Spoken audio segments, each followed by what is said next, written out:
darkness falls across the land. The midnight hour is close at hand. Creatures crawl in search of blood. The demons squeal in sheer delight. It's you they spy, so plump, so right. Yet still you stand with frozen feet. You try to run, you try to scream, but no more sun you'll ever see. For evil reaches from the crypt to crush you in its icy grip.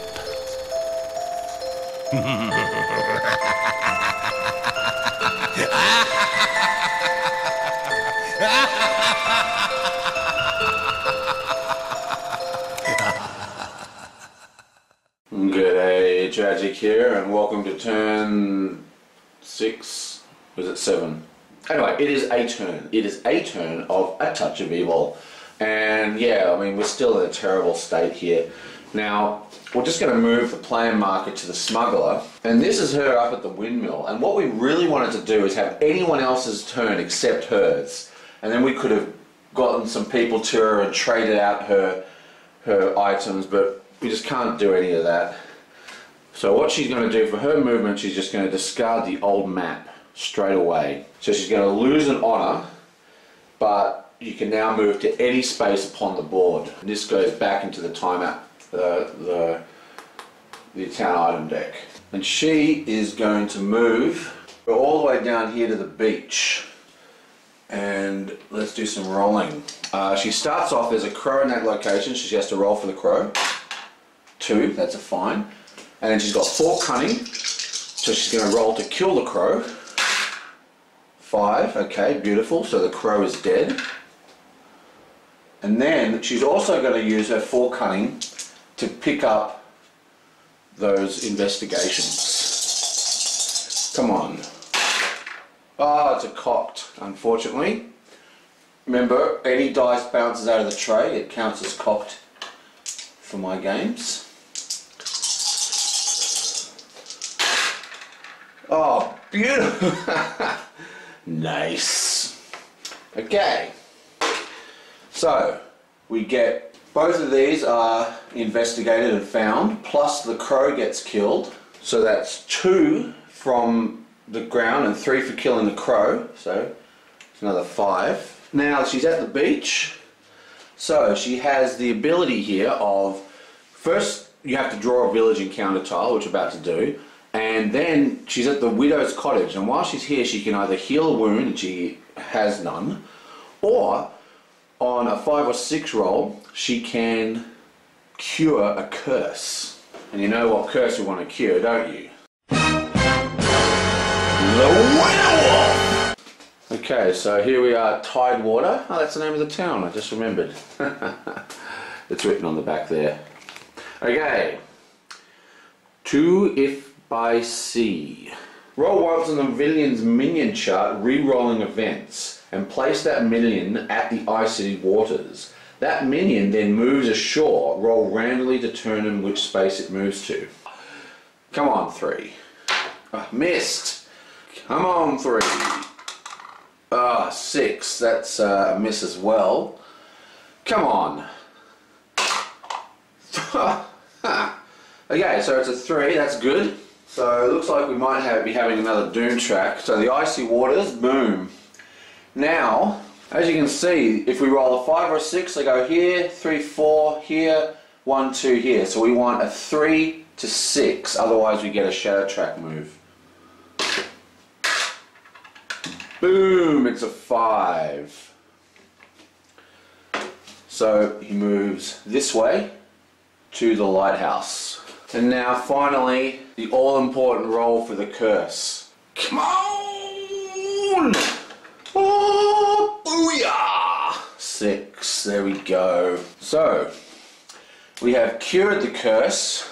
Thank you. So he's still evil. He's still an evil elder, but he is no longer...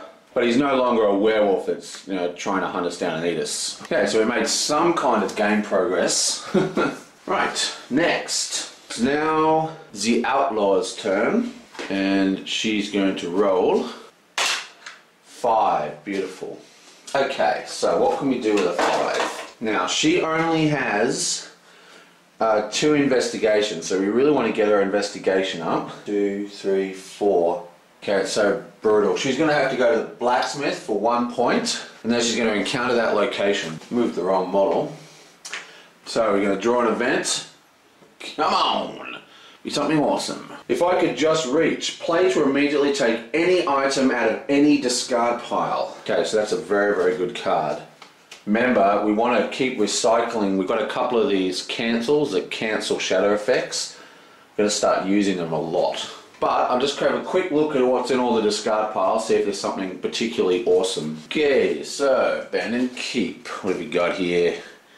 Nothing. Nothing. Now, most of these decks we haven't really been done, because when you play the Scarecrow, so much of the game is focused in killing those crows that you don't get to explore the decks as much as some other monsters. That's one of the things about Touch of Evil. It absolutely, completely changes the game and the way you play the game with each monster. It's not like Arkham Horror where it's a very subtle difference, you know. I mean, there are differences obviously in Arkham Horror, but in this game they're completely, it's like a different game practically. So usually you get to explore these a lot more, but because this is so focused on those crows, you have to really... Ooh, look at this. Enchanted Pistol. This is one of the ones that got discarded when we had that event because we have never actually been there.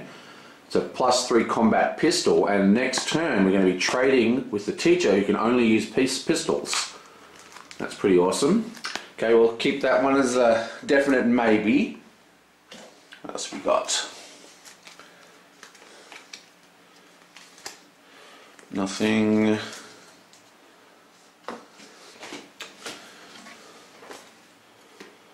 Nothing.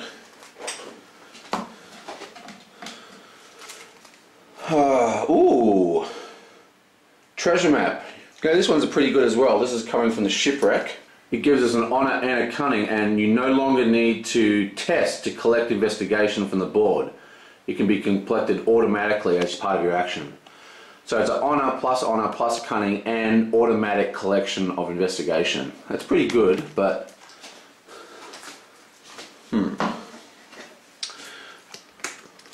got in here nothing. Smuggler's Cove, nothing. See, most of these decks are only missing 1 card because of that event. Nothing. Okay, so we have a choice. We can save this event to recur the axe, which will allow us to cancel a set, like this allows us to cancel a shadow card, and then we can cast this and use this again to cancel another shadow card. So that's extremely powerful. Or we can pull out the Enchanted Pistol.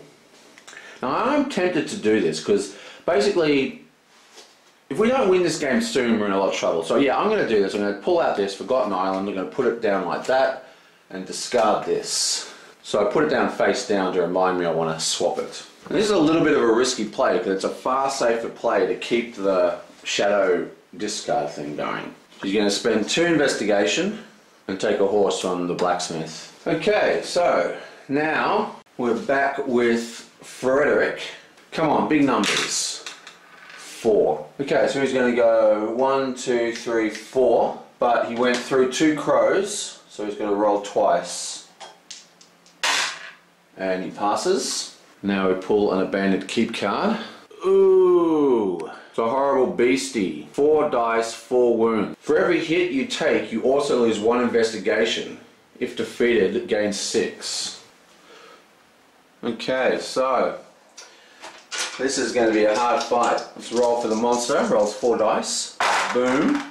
Gets 1 hit. That's what we like to see. And now we roll for Frederick. He only has 2 dice. Oh, and he gets 1 hit.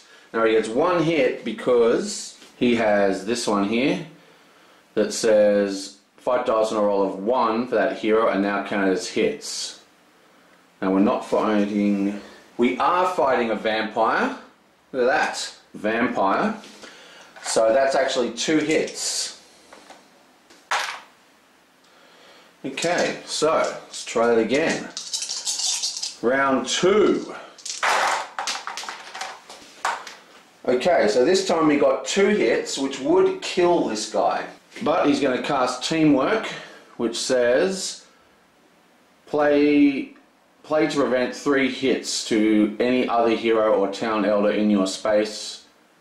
To prevent up to 3 hits to any other hero. You can't actually cancel that. Any other hero. Yep, you can't play it. That's horrendous. Okay, so with luck, he'll kill this beast. He needs 2 more hits. Come on. Oh, done it. Double 6 for 2 hits. So that's another 2 hits. Bam. Monster is dead. Now, unfortunately, he got 1 hit from the first round of combat and then 2 hits in the second round, so he is actually knocked out. He does gain 6 investigation from the vampire itself, so now we just need to roll low, and he gets 2, and he only needs to lose 2. So he loses 2, and he's wiped clear. In editing, I also noticed that I forgot every time the vampire hit, he lost an investigation as well, so he actually loses 3. So he, even though he got 6 investigation for killing it, he only got a net increase of 1 investigation. That's not very cool. So he gets placed in the town hall.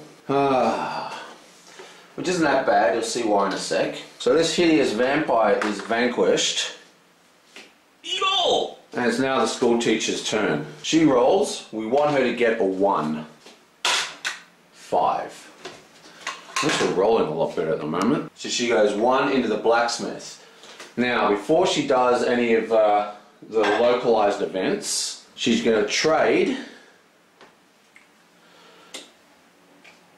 the pistol is going to go to her, and the musket is going to go to Katerina, and she's also going to take the horse, like so. Now she's going to encounter the space, so draw an event card. Recovery.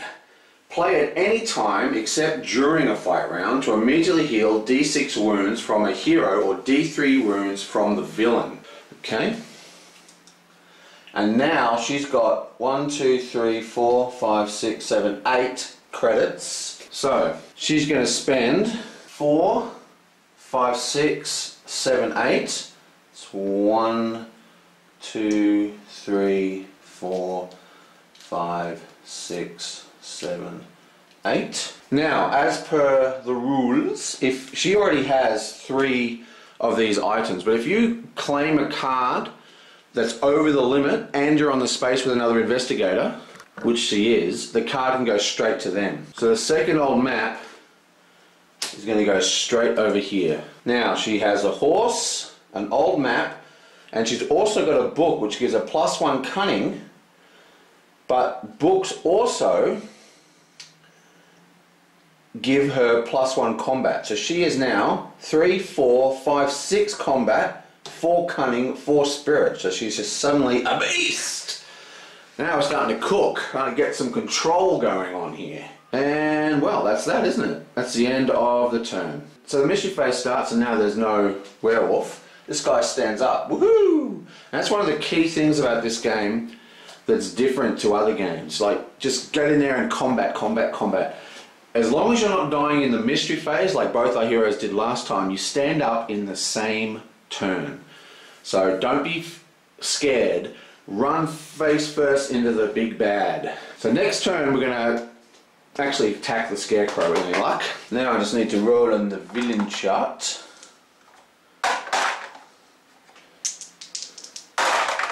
4, 5, 6, 7 again. So first double up, I think. Roll once on the villain's minion chart and work out the results. Roll on the villain chart. Come on, benign. 3 again. Oh, it's out of shot.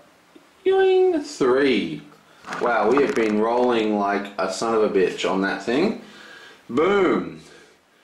The fields. Okay, so Lotus Swarm. And now a mystery card. Yoink! The horror! The horror! It's a mystery. At the start of each mystery phase, including this one, roll once on the cooperative mystery chart if playing a cooperative game, or roll a second time on the chart if playing a cooperative game, including this one. Okay, we can't let that happen, so we're going to use the axe to try and cancel it. We need to roll a d6, and on a roll of a 2+, which should be a fair cert, right? Let's just zoom out a little. 2+, 4. Yep, okay, so that works. So we're going to cancel the axe, use the axe to cancel that mystery card. See, you may discard this card to cancel on your mystery card, blah blah blah. Because this is just ridiculous. Having to roll twice on the cooperative track every turn, that's bad news. Okay, and that is it. Touch of Evil, the next turn is down, and we're actually looking like we're kind of getting it under control. It's still out of control, but it's not insurmountable. Our biggest problem is that we've got no investigation on these units, which means if they get killed, we're going to lose these awesome items that we just spent turns and turns trying to set them up with. Oh, it's scary stuff. Okay, I'll catch you guys next time.